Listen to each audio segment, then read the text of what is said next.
अस्सलाम वालेकुम। आज की वीडियो में हम करेंगे मैथमेटिक्स वर्कबुक 2। ये है जी मैथमेटिक्स बुक 2 जो है उसकी ये वर्कबुक है और इसका हम करेंगे जी चैप्टर नंबर 1 करेंगे डायरेक्ट एंड इनवर्स प्रोपोर्शन। और इसके जो पहले क्वेश्चंस हैं 1 से लेके 5 तक पहले करवा चुकी हूँ, उसका लिंक मैं डिस्क्रिप्शन में दे दूँगी, आप वहाँ से देख लीजिएगा। और अगर अभी तक आपने मेरा चैनल सब्सक्राइब नहीं किया तो इसको सब्सक्राइब कर दीजिए और बेल आइकन को लास्ट में प्रेस कर दीजिएगा ताकि आपको न्यू आने वाली वीडियोस के बारे में पता चल सके। और जो मेरा सेकंड चैनल है जिसके बीच में मेरी कुकिंग की, क्राफ्ट्स की, रिडल्स की वीडियोस हैं और बाकी जो मेरी वीडियोस हैं वो मेरे सेकंड चैनल में है, तो आप उसको भी देख लीजिएगा और उसका लिंक डिस्क्रिप्शन में, उसको सब्सक्राइब भी कर दीजिएगा। और जो मेरी बहन का चैनल है उसका लिंक भी डिस्क्रिप्शन में, उसको भी सब्सक्राइब कर दीजिएगा। तो स्टार्ट करते हैं। क्वेश्चन नंबर 6 हमारे पास है कि two identical taps can fill a bathtub in 15 minutes. Calculate the time taken for 3 such taps to fill the same bathtub.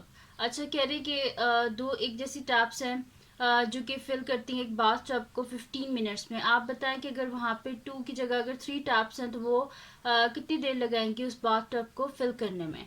तो स्टार्ट करते हैं इसका सोल्यूशन। बहुत ईजी सा क्वेश्चन है। तो यहाँ पे आप देखें कि अगर दो बाथटब जो अगर 2 आइडेंटिकल टैप्स हैं तो वो कितने में फिल कर रही हैं बाथटब को 15 मिनट में। तो अगर हमारे पास दो की जगह अगर एक हो जाए, मतलब कि पहले यहाँ पे 2 टैप्स थे और अगर यहाँ पे एक और मतलब कि हम अगर इसको 1 में कर दें कि पहले 2 नलके थे वो 15 मिनट में करते थे, और अगर हम यहाँ पे कर दें कि एक ही है तो वो कितना टाइम लगेगा। तो मैं आपको बताती हूँ। यहाँ पे स्टार्ट करते हैं इसका सोल्यूशन। तो यहाँ पे लिख देते हैं time taken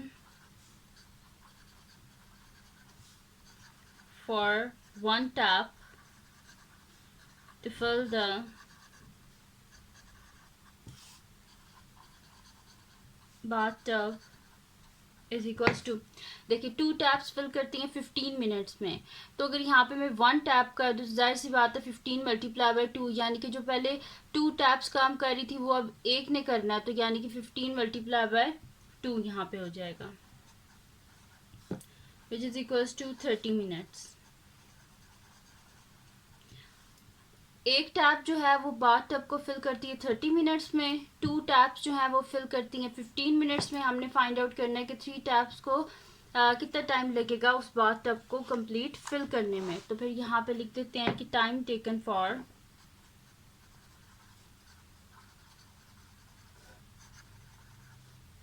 3 taps to fill the bath tub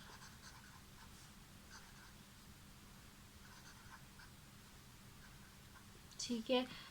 to fill the bath tub कितना टाइम लगेगा इसको, इज इक्वल्स टू यहाँ पे 30 को हम डिवाइड कर देते हैं 3 से, ठीक है, क्योंकि एक जो टैप है उसे कितना टाइम लगता है 30 मिनट्स। लेकिन अब क्या है 3 टैप्स अगर हैं तो 30 को डिवाइड कर देंगे, टाइम को हम 3 टैप्स पे डिवाइड कर देंगे। तो 3 कितने से होते हैं, 3 10 जा 30, यानी कि 3 टैप्स को कितना टाइम लगेगा 10 मिनट्स। तो यहाँ पे लिख देते हैं time taken for 3 taps to fill the bathtub is equals to 10 minutes। ठीक है जी। तो यहाँ पे हो गया इसका क्वेश्चन नंबर 6 जो है वो सॉल्व हो गया कि 10 मिनट्स लगेंगे 3 टैप्स को फिल करने में बाथटब। अब चलते हैं जी इसके नेक्स्ट क्वेश्चन की तरफ जो कि हमारे पास है इसका क्वेश्चन नंबर 7। तो क्वेश्चन नंबर 7 को देख लेते हैं कि वो हमारे पास क्या है। तो क्वेश्चन नंबर 7 है जी कि if y is inversely proportional to x and y is equal to 100 when x is equal to 10। अच्छा, अब यहाँ पे कह रहे हैं कि y क्या इन्वर्सली प्रोपोर्शनल है x के। पहले जितने भी हमने क्वेश्चन किए डायरेक्टली प्रोपोर्शनल के किए थे, यानी कि अगर एक चीज़ इंक्रीज हो रही है तो दूसरी भी इंक्रीज होगी, अगर एक डिक्रीज हो रही है तो दूसरी भी डिक्रीज होगी। लेकिन ये इन्वर्सली प्रोपोर्शनल है, यहाँ पे सब कुछ ऑपोजिट होता है कि अगर एक चीज़ इंक्रीज हो रही है तो दूसरी डिक्रीज होगी, एक साइड पे अगर डिवाइड हो रहा है तो दूसरी साइड पे मल्टीप्लाई होगा, यानी कि बिल्कुल एक दूसरे के ऑपोजिट चलते हैं, ठीक है। तो यहाँ पे लिखा हुआ है y is inversely proportional to x and y is equal to 100 when x is equal to 10, find the value of y when x is equal to 5। वो कहते हैं कि आप y की वैल्यू को फाइंड आउट करें जबकि x क्या है 5 है। पहले x क्या था 10, आपके एक्स 5, यानी कि एक्स को डिवाइड किया गया 2 से, तो डिवाइड का ऑपोजिट क्या होता है? मल्टीप्लाई, यानी कि वाई को हम मल्टीप्लाई कर देंगे 2 से। अगर यहाँ पे डिवाइडेड बाय 2 हुआ है तो यहाँ पे मल्टीप्लाई बाय 2 होगा, क्योंकि ये इन्वर्सली प्रोपोर्शनल है एक दूसरे के बिल्कुल ऑपोजिट। तो स्टार्ट करते हैं इसका सोल्यूशन। तो मैं यहाँ पे लिख देती हूँ सोल्यूशन, और यहाँ पे हम पहले करेंगे इसका फर्स्ट पार्ट। तो फर्स्ट पार्ट में जो है वो हमने क्या करना है कि जैसे मैंने आपको बताया था, यहाँ पे x 5 है, पहले 10 था फिर 5 हुआ है, ठीक है। यानी कि यहाँ पे डिवाइडेड बाय x जो है वो डिवाइडेड बाय 2 हुआ है, 10 डिवाइडेड बाय 2 तो 5 हो गया। तो अगर यहाँ पे डिवाइड हुआ है तो यहाँ पे लाजमी बात है मल्टीप्लाई होगा, क्योंकि ये इन्वर्सली प्रोपोर्शनल है। तो फिर मैं यहाँ पे लिख देती हूँ कि when x is equals to 5, y क्या हो जाएगा? यहाँ पे डिवाइडेड बाय 2 हुआ है तो यहाँ पे मल्टीप्लाई बाय 2, यानी कि 100 मल्टीप्लाई बाय 2। तो y क्या यहाँ पे हो जाएगा हमारे पास? 200, ठीक है। तो y हो गया 200, यहाँ पे हो गया इसका first part solve. Second part है हमारे पास an equation connecting x and y। हमने एक इक्वेशन फाइंड आउट करनी है जिसमें x और y आपस में कनेक्टेड हों। तो वो ईजी तरीका बिल्कुल वैसे करेंगे जैसे पिछले क्वेश्चन में करते आ रहे हैं। तो यहाँ पे मैं लिख दूंगी कि इसका सेकंड पार्ट का सोल्यूशन। तो यहाँ पे लिख देते हैं सोल्यूशन सेकंड पार्ट, ठीक है जी। अब यहाँ पे क्या है कि इनने क्या बताया हमें कि y इन्वर्सली प्रोपोर्शनल है x के, यानी कि y is inversely proportional to x, ठीक है। 1/x है, यानी कि इन्वर्सली प्रोपोर्शनल। अब ये प्रोपोर्शनैलिटी का साइन हटाने के लिए यहाँ पे एक कांस्टेंट हमें चाहिए, तो k को एज अ कांस्टेंट ले लेते हैं। तो y इज इक्वल्स टू यहाँ पे k हो जाएगा k/x, वेयर k क्या हमारे पास एक कांस्टेंट है, where k is a constant, ठीक है जी। अब यहाँ पे क्या ये कह रहे हैं, हमने इक्वेशन फाइंड आउट करनी है जो कि कनेक्ट करे x और y को, जबकि x हमारे पास 10 है और y क्या हमारे पास 100 है, ये शुरू में गिवन है, ठीक है। y is inversely proportional to x and y is equal to 100 when x is equal to 10। Find an equation connecting x and y। तो यहाँ पे फिर लिख देते हैं when x is equal to 10 and y is equal to 100। तो मैं यहाँ पे लिख देती हूँ when x is equal to 10 और y इज इक्वल टू 100। तो हमारे पास क्या हो जाएगा, y की जगह लिख दें उसकी value 100 is equals to k as it is divided by x क्या हमारे पास 10।